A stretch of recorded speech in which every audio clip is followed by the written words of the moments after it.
Hello and welcome to Bluebook Crash Course. My name is Brett Bendistis. This is a Blue Book lecture series that's supposed to be aimed at making the Blue Book not easy, but at least easier. A lot of these lecture videos that I've covered so far, I've been talking a lot about like shortcuts, right? How do we have a process so step by step we're able to go through things that are a little bit more difficult, but we're able to get them done in a way that makes sense.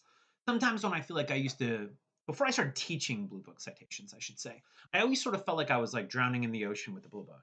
I just was like, I don't know where to look. I don't know where everything should be.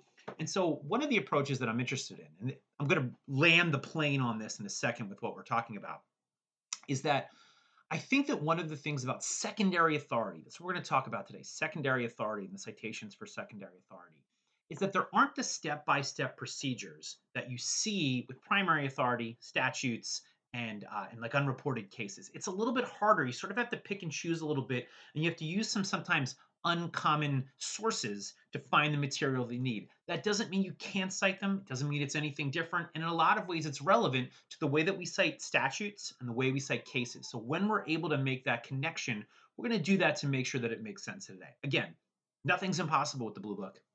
It just takes a little bit of effort to make sure it works. A few things I want to note from the very beginning if this is your first time jumping into the lecture series. First, remember the fact that, and this is an important thing to kind of key up on, is that the table of contents in the very beginning here is going to be as important as ever because the table of contents is going to be able to specify individual sources that you're going to be able to use that I think are most important. The other thing you can also use, and I don't want you to over rely on this, is the index in the back. Again, when I was a law student at Delaware Law School, I bring this up in all my lectures. I did graduate from the school. Is that I used to rely on the index probably too much, and like when I couldn't find anything, I would just jump in and be like, "Oh, I'll just find it there," and that's fine. That's a fine way to do it. But I want to kind of show you some examples and give you some ways to think about it, so that when you're using or emulating some samples that you see, it's just like a little bit easier. That's the key. Everything's a little bit easier now. In regard to how everything works, I want to note that we're going to be in the same place that we were before, meaning that we're going to talk about full citations, longer short forms, and shorter short forms. Now, the thing I want to note about secondary authority particularly is that unless you're writing a longer form dissertation, I think the shorter forms are a little less likely. I know that secondary authority is good for a few different purposes, but it's unlikely that you're going to be like coming back to an ALR article multiple times in a practical writing assignment. That's at least been my experience, and I do a lot of legal writing. I think that in general, you want to think about secondary authority, if I may, as not maybe something that you're citing, but something that can lead you to something else that you're citing. So when you think about things like the American jurisprudence, or you can think a little bit about the ALR, you want to sometimes think about it as like, well, maybe I'm not citing this specifically, but when it leads me to the material that I need, that's going to get me the stuff that I need. And when I can add little bits of information into the sources that I can give you, I'm going to take some time here because I do think secondary authority can be really helpful in certain ways. It just depends on kind of how you use it. Now, the first thing we're going to talk about is encyclopedias. Encyclopedias are the same thing as your encyclopedias you may have seen at your grandparents' house.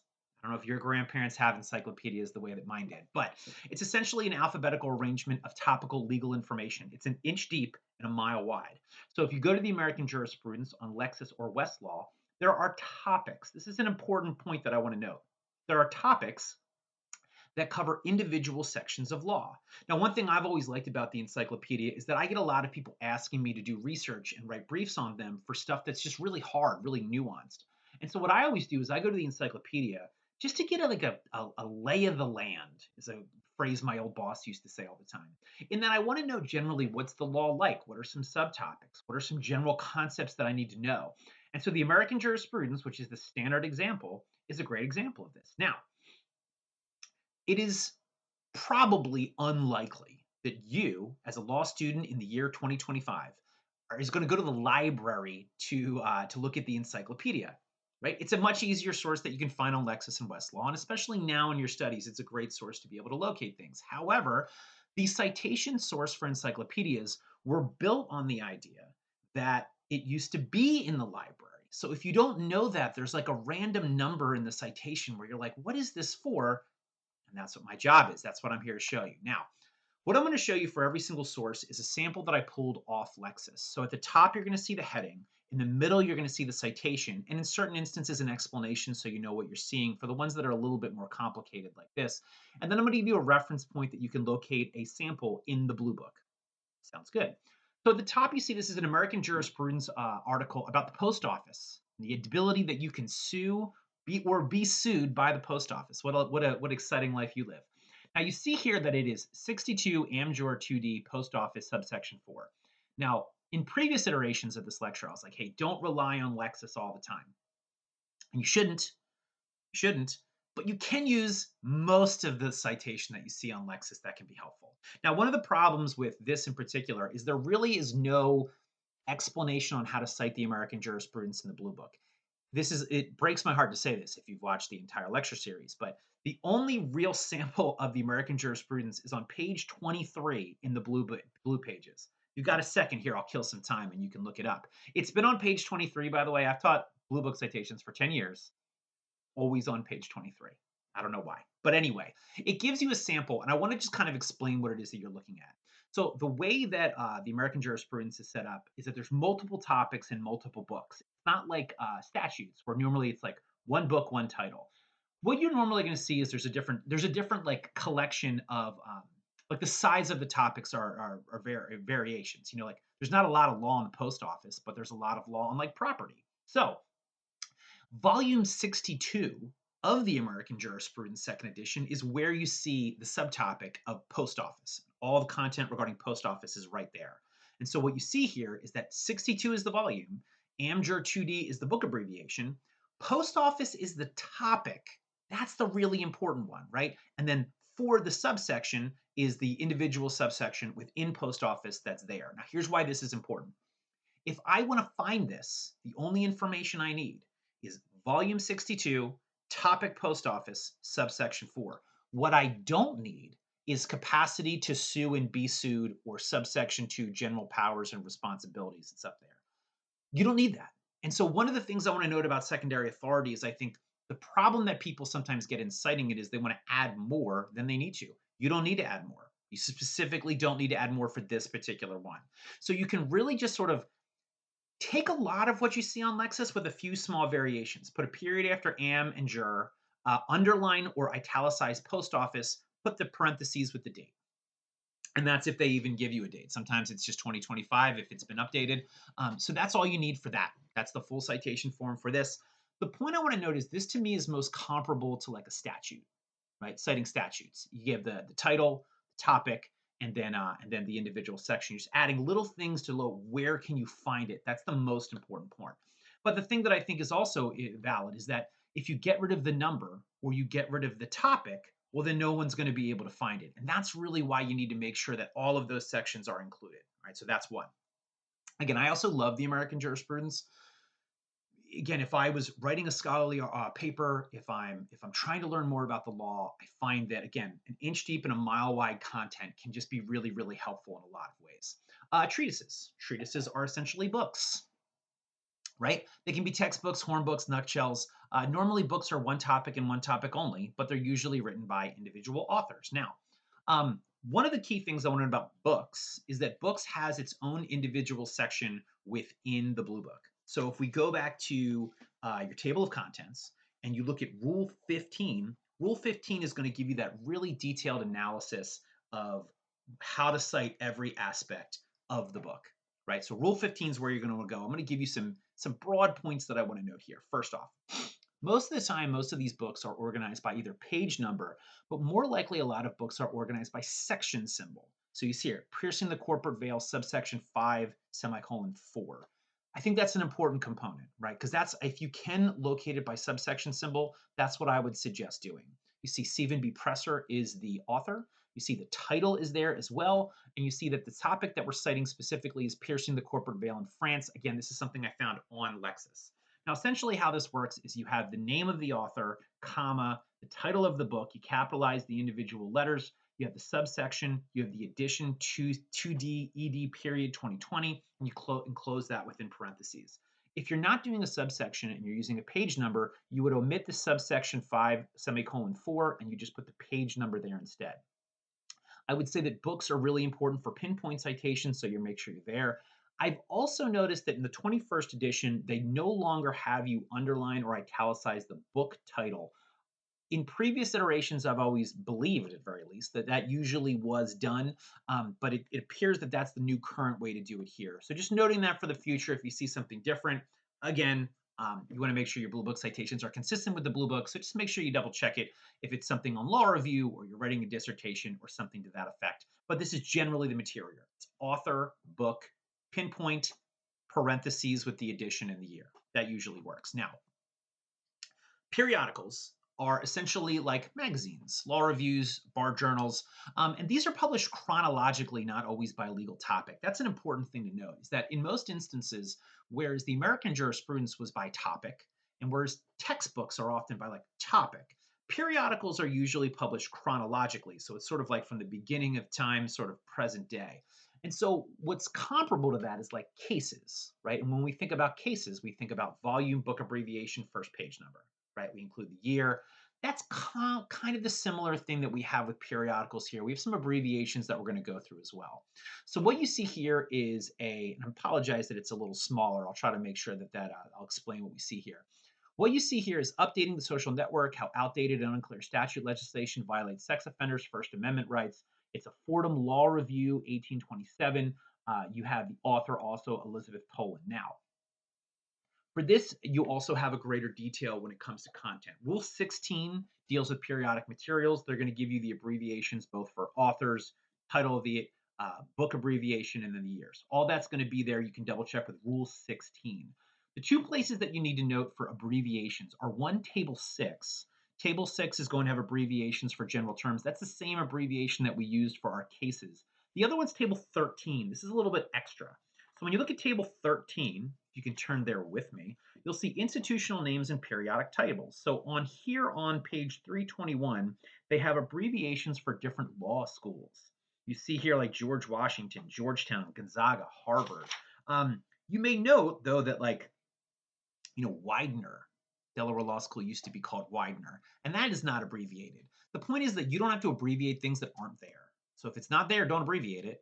And you can also abbreviate states within other sections of the Blue Book just the same. But you can also see publishing terms here are abbreviated, and terms like law and review are abbreviated in Table 6. The point of this section is that you have the author, you have comma, the title of the article underlined or italicized, and then that abbreviation, 85 Fordham Law Review, 1827. What it ultimately stands for is that the 85th volume of the Fordham Law Review, you go to 1827, the page, that's when it starts. So again, volume, book abbreviation, first page, that's the same thing you see in your reported citations, which is the same. And then you have obviously the date, which is 2017 and abbreviated there as well. So key thing being, there's going to be some abbreviations there. The previous version of the Blue Book, like the 18th or the 19th, used to abbreviate like Fordham Law Review and have every law review specified. But schools have been adding a lot more law reviews, and I think they had a harder time keeping up with it. Another key thing I want to note is that the reporter abbreviation there, it's probably correct. You want to double check it to make sure. But at the end of the day, I think you can sometimes rely on the secondary materials if you're sort of unsure where to find something, or to double check the material using the tables that we covered before. So I would again suggest dog-earing page table 13, when you're doing secondary authority and things like that. But just make sure you have it available to make sure you're abbreviating things the way that you want to. American Law Reports. American Law Reports is a source that essentially provides annotations and a synopsis of related cases in different jurisdictions on a factual nuance of law. The American Law Report takes a weird problem and gives you all the law that you could possibly need, all the secondary authority, all the primary authority, all the statutes, and it's just like, here's how to solve your problem. I love the American Law Reports because when I have a complicated problem and I want to give somebody an answer, sometimes I can just be like, here you go, somebody did it for me, right? And this is also probably chronologically not by topic. So it has that same volume, book abbreviation, first page number with the parentheses on the year that you had previously. Here, again, statute of limitations when cause of action arises on an action against a manufacturer or seller of product causing injury or death. This is, again, an instance where you're going to get most of the information that you really need. You're going to have the author, the word annotation, the title, and then you're going to use 4 ALR 3rd A21 as the reporter, and then in the parentheses, you'll just include the year when it's provided. So again, just some basic information. You can also go to page 166 in Rule 16. We're going to flip all the way through to 166. That'll give you a small abbreviation and just some extra commentary on on those materials, but you'll note it's not a lot. It's just sort of the sample that you're going to be able to get here that's going to give you the information you need. The last one we're going to cover here is the restatement. Restatement's a practical guide to the common law. It essentially is a bunch of very smart people who review the common law and they give you some rules on how to solve the problem. This is organized by topic, so it's not organized chronologically. So the topic is going to be an important part of the citation, kind of similar to the American jurisprudence. I oddly think of this kind of like statutes and the Constitution, in that the organization is very particular and kind of filling in the gaps and filling in the points. Here you see the restatement, third of torts, liability for physical and emotional harm, subsection 22. You can sort of see like the Westlaw designation isn't really consistent with how the Blue Book wants you to cite it. So this is something you have to check in the Blue Book. It's on Rule 12, page 131. It's the word restatement. In parentheses, you have the addition sort of third. Obviously the restatement gets republished from time to time. So you want to include first, second, or third. Usually you're going to cite the one that's most common. Of torts, you have the subsection 22, and then in parentheses, it's Am Law Institute, and institute's abbreviated, and then you have the current year. So that works out pretty well. The only other thing I want to add before I go is essentially secondary authority short rules. The subsequent citations are still id. Id doesn't change at all. Essentially, it's id at the page number or id with the section number. The intervening citations use something a little bit different, which is a word called supra. Okay, now, authorities with authors would be the name of the author, comma, supra, underlined, comma, at the pinpoint page number. So like if we go backwards here, right, and we look at this periodical, if I was going to the Tolan article and I wanted to cite it again, I would write Tolan, comma, supra, underline with a lowercase s, comma, at 1850, right? Supra is the way of telling the author I am referencing a secondary authority I previously used. Do not, please, use supra for primary authority because supra connotates secondary authority. If you start using supra for everything, someone is going to read your short form citations and think that you're actually citing secondary authority, which is a massive problem. The restatement doesn't use supra. The Blue Book does ask that you use supra for the American jurisprudence, if I can be frank with you. And again, what it would be, the volume, amjur, second, supra, and the section symbol. In practice, if I'm referencing a section of, again, that I've referenced before, I will usually provide the full citation without the parentheses, practically. I want to make sure that you know these rules compared to the other rules. To me, I think individual sections of the American jurisprudence are particular enough that that supra to me is a little bit more confusing than it needs to. So although that requires that to be there, if I was citing the post office and then I was citing that same section again, I would probably omit the date and I would just use that from there. And I think that, again, I don't think you're going to get kicked out of court for it, but it's just an important thing to note different citation rules and where you can find everything. So with all that in mind, some things to note about secondary authority. First off, it's complicated. And I think it's also complicated because the Blue Book doesn't direct your attention in the same way, even though I think it's most relevant and most related to the citation forms that you've probably been used to. Key thing being, it's not ABA, it's not Chicago style, it's not the other type of citation, so you have to adapt to what you've got here. But in the same token, I think it's got a fairly good level of consistency. I would suggest the same thing, where the number one way to think about it is have some easy rules, have some easy samples, and rely on Lexis when you can, but cross-reference it against other material that can maybe be helpful. We've given you the page numbers in the lecture. You're certainly able to use these to whatever extent you need to. If you have any questions, you can email me at bendistis@weiner.edu. My YouTube channel, which I'm assuming is where you found this, is also there. My podcast is The Citizen's Guide to the Supreme Court. We talk about Supreme Court cases. I hope you enjoyed this lecture series. I appreciate your attention. Good luck with citations. Remember, there's no substitute for just putting the work in and learning how to do it. So I hope that this has helped you out with that. Hope you avoid some shortcuts, and I hope everything works out well. Take it easy. Good luck writing out.